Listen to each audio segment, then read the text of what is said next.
മുസ്ലിങ്ങളോട് കൂട്ടുവേണ്ടെന്നും അവരെ അമ്പലത്തിലേക്ക് ക്ഷണിക്കേണ്ട ആവശ്യമില്ലെന്നും അവർ നമ്മളുടെ ട്യൂബ് ലൈറ്റുകൾ തല്ലിപ്പൊളിച്ചു, ഡീസൽ കട്ടെടുത്തു എന്നൊക്കെ കള്ളം പറഞ്ഞ BJP MLA ഹരീഷ് പൂഞ്ച അദ്ദേഹത്തെ ശക്തമായി തള്ളിക്കൊണ്ട് ക്ഷേത്രം കമ്മിറ്റി മെയ് 3-നാണ് ഈ സംഭവം നടക്കുന്നത്. ദക്ഷിണ കന്നഡയില് അവിടെ കുറെ പ്രശ്നങ്ങളും മറ്റും സംഭവിക്കുന്ന കാര്യം നമുക്കറിയാം. ആ ഏരിയാസിലാണ് ഈ BJP MLA ആയ ഹരീഷ് പൂഞ്ച വളരെ പ്രൊവോക്കേറ്റീവ് ആയ ഒരു സ്പീച്ച് നൽകിയത്. ആ കോണ്ടെക്സ്റ്റിലാണ് തെക്കരു എന്ന് പറയുന്ന കർണാടകത്തിലെ കമ്മ്യൂണലി സെൻസിറ്റീവ് ആയ ദക്ഷിണ കന്നഡ ഡിസ്ട്രിക്ട്, അവിടുത്തെ ടെമ്പിൾ മാനേജ്മെന്റ്, അവിടുത്തെ അമ്പലത്തിൽ വെച്ചാണ് നടന്നത്. ഇന്ത്യൻ എക്സ്പ്രസ് അടക്കം നമ്മുടെ ദേശീയ മാധ്യമങ്ങൾ വലിയ പ്രാധാന്യത്തോടു കൂടി റിപ്പോർട്ട് ചെയ്തിട്ടുണ്ട്. അവർ ഈ പൂർണ്ണമായി വർഗീയമായ പ്രസംഗത്തിനെതിരെ, വെറുപ്പിന്റെ വിദ്വേഷത്തിന്റെ പ്രസംഗത്തിനെതിരെ അമ്പല കമ്മിറ്റി അതിശക്തമായി അമ്പലത്തിനുള്ളിൽ വെച്ച് കിടന്ന ഈ പ്രസംഗത്തെ, MLA-യുടെ പ്രസംഗത്തെ തള്ളിക്കളഞ്ഞുകൊണ്ട് മുസ്ലിം സമുദായത്തിന് ഖേദം പ്രകടിപ്പിച്ചുകൊണ്ട് ഒരു എഴുത്തെഴുതിയിരിക്കുകയാണ്. തെക്കരു ക്ഷേത്രം വലിയൊരു മാതൃകയാണ് കാണിച്ചിരിക്കുന്നത്. നമ്മുടെ ഹിന്ദു ക്ഷേത്രങ്ങളാകട്ടെ, മുസ്ലിം പള്ളികളാകട്ടെ, ക്രിസ്ത്യൻ പള്ളികളാകട്ടെ, അപരമത വിദ്വേഷം, അന്യമത വിദ്വേഷത്തിന് പ്രചരിപ്പിക്കാനുള്ള തീവ്ര സ്വരക്കാരുടെ ഇടം ഒരിക്കലും ആകരുത്. ഹിന്ദു ക്ഷേത്രത്തിനുള്ളിൽ നിന്ന് മുസ്ലിം സഹോദരങ്ങളെ കുറിച്ചും ക്രിസ്ത്യൻ സഹോദരങ്ങളെ കുറിച്ചും മോശം പറയാൻ ഒരു അവസരം നമ്മൾ കൊടുക്കരുത്. അതേപോലെ മുസ്ലിം പള്ളികളിൽ നിന്ന് ഹിന്ദു സഹോദരങ്ങളെ കുറിച്ചും ക്രിസ്ത്യൻ സഹോദരങ്ങളെ കുറിച്ചും മോശം പറയാൻ, ക്രിസ്ത്യൻ പള്ളിയിൽ നിന്ന് ഹിന്ദു സഹോദരങ്ങളെ കുറിച്ചും മുസ്ലിം സഹോദരങ്ങളെ കുറിച്ചും മോശം പറയാനുള്ളൊരു അവസരമാകരുത്. ആ ടെമ്പിളിന്റെ മാനേജ്മെന്റ് കമ്മിറ്റി വളരെ ഖേദം പ്രകടിപ്പിച്ചിരിക്കുകയാണ്. നമ്മളെല്ലാം സ്നേഹത്തോടെയും സന്തോഷത്തോടെയും ഒരുമിച്ച് ജീവിക്കുന്നതാണ്. അമ്പലത്തിലെ ഉത്സവം അടക്കം മുസ്ലിം സമൂഹത്തിന്റെ സഹകരണത്തോടെയും സന്തോഷത്തോടെയുമാണ് അവിടെ നടക്കുന്നത്. പരസ്പരം ഏറ്റവും സന്തോഷിച്ച് സഹകരിച്ചു പോകുന്നതാണ്. അമ്പലത്തിന്റെ റിനോവേഷനിലടക്കം മുസ്ലിം സമൂഹം ശക്തമായി പങ്കെടുത്തിരുന്നു, സപ്പോർട്ട് ചെയ്തിരുന്നു. ആ അമ്പലത്തിലെ പാർക്കിംഗ് സ്പേസ് അടക്കം കൊടുത്തിരിക്കുന്നത്, അവിടുത്തെ ഡിവോട്ടീസിന്റെ പാർക്കിംഗ് സ്പേസ് മുസ്ലിം സമൂഹത്തിലെ സഹോദരങ്ങളാണ്. ഈ ഹരീഷ് പൂഞ്ച എന്ന് പറയുന്ന MLA മെയ് 3-നാണ് ഈ വൃത്തികെട്ട വർഗീയ വിദ്വേഷ പ്രസംഗം ചെയ്തത്. ആ പ്രസംഗം എന്താണെന്നും കൂടെ കേൾക്കാം. നമ്മൾ ഹിന്ദുക്കളുടെ ഏറ്റവും വലിയ തെറ്റ് എല്ലാരെയും ഹാർമണിയിൽ കൊണ്ടുപോകണം, എല്ലാരെയും ബാലൻസ് ചെയ്ത് കൊണ്ടുപോകണം എന്ന് കരുതുന്നതാണ്. അല്ല ഹരീഷ് പൂഞ്ച, നിങ്ങളെ പോലുള്ളവരാണ് ഞങ്ങളുടെ ഏറ്റവും വലിയ തെറ്റ്.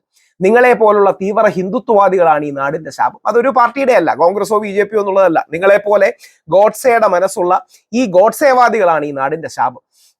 നമ്മൾ എന്തിനാണ് മുസ്ലിങ്ങളെ നമ്മുടെ പരിപാടിക്ക് ഇൻവൈറ്റ് ചെയ്യുന്നത്? എന്തിനാണ് മോസ്കിലെ ഇൻവൈറ്റ് ചെയ്യുന്നത്? നിങ്ങൾ അവരെ ഇൻവൈറ്റ് ചെയ്തുകൊണ്ടാണ് അവർ ട്യൂബ് ലൈറ്റ് പൊളിച്ചത്, ഡീസൽ കട്ടതെന്ന്. എന്തുതരം ലോജിക്കാണ്, എന്തുതരം മതഭ്രാന്താണ്? ആലോചിച്ച് നോക്കുക. ആരെങ്കിലും ഒരാളെ ഇൻവൈറ്റ് ചെയ്തെന്ന് പറഞ്ഞ ഒരു ട്യൂബ് ലൈറ്റ് പൊളിക്കൂ, അവർ ഡീസൽ വെക്കൂ? ഒന്നുമില്ല. ചിലപ്പോൾ ഇയാളെ പോലുള്ളവർ അത് ചെയ്യിച്ചിട്ട്, അതായത് സ്വന്തമായിട്ട് ചെയ്ത് മുസ്ലിങ്ങളുടെ തലയിട്ട് പ്രശ്നം ഉണ്ടാക്കാൻ നോക്കുന്നതാണ്. നമ്മൾ ഹിന്ദുക്കളാണ്, അതുകൊണ്ട് മുസ്ലിങ്ങളോട് സൗഹാർദ്ദം പാടില്ല. അതിശക്തമായി ഇതിനെതിരെ കംപ്ലൈന്റുകൾ ഹിന്ദുക്കൾ തന്നെ ഇതിനെതിരെ കൊടുത്തു. ഹിന്ദുക്കൾ കൊടുത്തു, മുസ്ലിങ്ങൾ കൊടുത്തു, വ്യത്യസ്ത ആൾക്കാർ കൊടുത്തു, ദക്ഷിണ കന്നഡ പോലീസ് സ്റ്റേഷനിൽ കൊടുത്തു. ഹിന്ദുക്കളുടെയും മുസ്ലിങ്ങളുടെ ഇടയ്ക്ക് എനിമിറ്റി ഉണ്ടാക്കുകയാണെന്ന് പറഞ്ഞു. അമ്പലം ഇതിനെ അതിശക്തമായി തള്ളി പറഞ്ഞുകൊണ്ട് മാതൃകാപരമായി മുമ്പോട്ട് വന്നിരിക്കുകയാണ്. ഓർക്കുക, ഞാൻ ഒരുപാട് അമ്പലങ്ങളിൽ പ്രസംഗത്തിന് പോകുന്ന ഒരു വ്യക്തിയാണ്. കേരളത്തിൽ ഏറ്റവും കൂടുതൽ അമ്പലങ്ങളിൽ പ്രസംഗിച്ചിട്ടുള്ള വ്യക്തികളൊന്നും ഞാനായിരിക്കും. ഒരിക്കൽ പോലും നമ്മുടെ സഹോദര സമുദായങ്ങൾ, അത് മുസ്ലിം ആകട്ടെ ക്രിസ്ത്യാനി ആകട്ടെ, എന്തിനും നിരീശ്വരവാദികൾക്കെതിരെ പോലും നമ്മൾ പറയുന്നതല്ല. നമ്മുടെ അമ്പലങ്ങൾ ഇത്തരം വൃത്തികെട്ട വെറുപ്പിന്റെ വാഹകർക്ക്, വർഗീയവാദികൾക്ക്, വിദ്വേഷവാദികൾക്ക് അവസരമാകരുത്. ഹരീഷ് പൂഞ്ചയെ പോലുള്ള മനസ്സുള്ളവർ ഒരു പാർട്ടിയിലും കാണില്ല. BJP-യിലെ മുതിർന്ന ആൾക്കാർ ഇടപെട്ട് ഇത്തരക്കാരെ വിലക്കണം. ഇന്നലെ മോഹൻലാലിനെതിരെ ഓർഗനൈസറിൽ വന്ന ലേഖനം, വിഷ്ണു എന്നൊരാൾ എഴുതിയ ലേഖനം RSS-കാർ തന്നെ നേതൃത്വം ഇടപെട്ട് പിൻവലിപ്പിച്ചില്ലേ? കാരണം ഈ തീവ്രത ഈ നാടിന് ദോഷം ചെയ്യും. ഈ തീവ്ര ഹിന്ദുത്വം നാടിന് ദോഷം ചെയ്യും.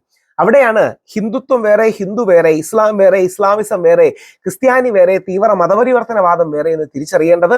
എന്തായാലും ഹരീഷ് പൂഞ്ചയെ എതിരെയുള്ള കേസും മറ്റും വരുന്നത് വളരെ സ്വാഗതാർഹമാണ്. ബ്രഹ്മകലോത്സവത്തിന്റെ ഉത്സവത്തിനാണ് ബത്ര ബൈലു ഗോപാലകൃഷ്ണ ടെമ്പിൾ തെക്കറിലാണ് ഈ പ്രസംഗം നടത്തിയത്. ഈ വൃത്തികെട്ട ഇതേപോലുള്ള ആൾക്കാർ ഡീസൽ കട്ടെടുക്കുന്നു, ട്യൂബ് ലൈറ്റ് പൊളിക്കുന്നു എന്നൊക്കെ പറയാൻ നാണവും ഉളുപ്പും ഇല്ലല്ലോ എന്നുള്ളതാണ് വിഷമം. ഇതിനെതിരെ അതിശക്തമായ രീതിയിൽ വികാരമുണരട്ടെ. ഇതാണ് ആ വിദ്വേഷവാദി ഹരീഷ് പൂഞ്ച എന്ന് പറയുന്ന MLA. ഇതേപോലുള്ളവർ നമ്മളെ ഹിന്ദുക്കളെയും മുസ്ലിങ്ങളെയും തമ്മിൽ തല്ലിപ്പിച്ച് സ്വന്തം രാഷ്ട്രീയം ഊട്ടിയുറപ്പിക്കാനും സ്വന്തം സീറ്റ് ഊട്ടിയുറപ്പിക്കാനുമാണ് നോക്കുന്നത്. ഓർക്കുക, ഇത് മതങ്ങൾ തമ്മിലുള്ള വിദ്വേഷമല്ല. രാഷ്ട്രീയക്കാർ അവരുടെ സ്വാർത്ഥ ലാഭത്തിന് വേണ്ടി ഹിന്ദുക്കളെയും മുസ്ലിങ്ങളെയും ക്രിസ്ത്യാനികളെയും തമ്മിൽ തെല്ലിക്കുകയാണ്. ഇവർക്ക് ഹിന്ദുക്കളോടോ മുസ്ലിങ്ങളോടോ ക്രിസ്ത്യാനികളോടോ ഒന്നും ഒരു ഇഷ്ടവുമില്ല. അവരുടെ സ്വന്തം അധികാരത്തിന് വേണ്ടി നമ്മളെ കരുവാക്കുകയാണ്, നമ്മുടെ വരും തലമുറകളെ കരുവാക്കുകയാണ്. ഇത്തരം വിദ്വേഷ വർഗീയ വെറുപ്പുവാദികൾ, വെറുപ്പിന്റെ വാഹകർക്കെതിരെ നമ്മൾ ഹിന്ദുക്കൾ ജാഗ്രത പുലർത്തുകയും അതിശക്തമായി ഉച്ചത്തിൽ ഇവർ തെറ്റാണ് എന്ന് വിളിച്ചു പറയുകയും ചെയ്യണം. ജയ് ഹിന്ദ്, വന്ദേ മാതരം.